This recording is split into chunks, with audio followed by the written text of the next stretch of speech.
जी बिस्मिल्लाहिर्रहमानिर्रहीम। Sialkoti pigeon lover वेखण वाले सब वीर भरावां नूं वेलकम, खुश आमदीद। उम्मीद है भरावां दा शौक अच्छा हो रहा है। मैं भरावां दा वीर मोहसन रहमान एक बहुत ही नायाब दोस्तों पुराना सियालकोटी चीना कबूतर लैके दोस्तों तुहाडी खिदमत सेवा दे विच हाज़र हाँ। शौक करवाने आ तुहानूं इहदा तसल्ली दे नाल। माशाअल्लाह जी,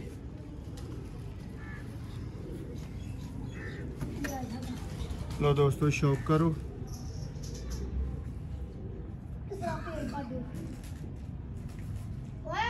माशाअल्लाह जी, सियालकोटी चीने कबूतर। उस्ताद जी इनू घर इन्ना देर रखने की वजह शौक करो जी दोस्तों, भर दा जरा शौक कराओ, फिर मैनू फड़ा के तो फिर मैनू दस्सिओ। माशाअल्लाह जी, उस्ताद जी एडा महंगा दाना तुहाडा क्यों खाई जान दिया है कबूतर? एक सेकंड जरा पारे दा। माशाअल्लाह जी,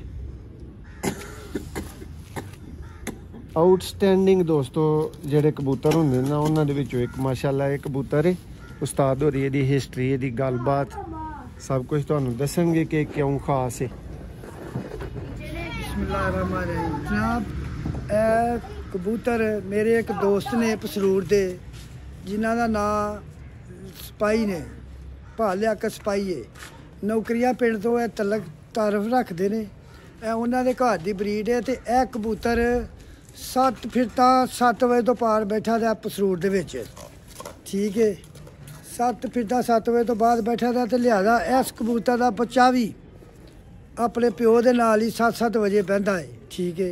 ये वैशी ने क्रॉस किया, बटेरिया ने क्रॉस किया, छत वालिया ने किया।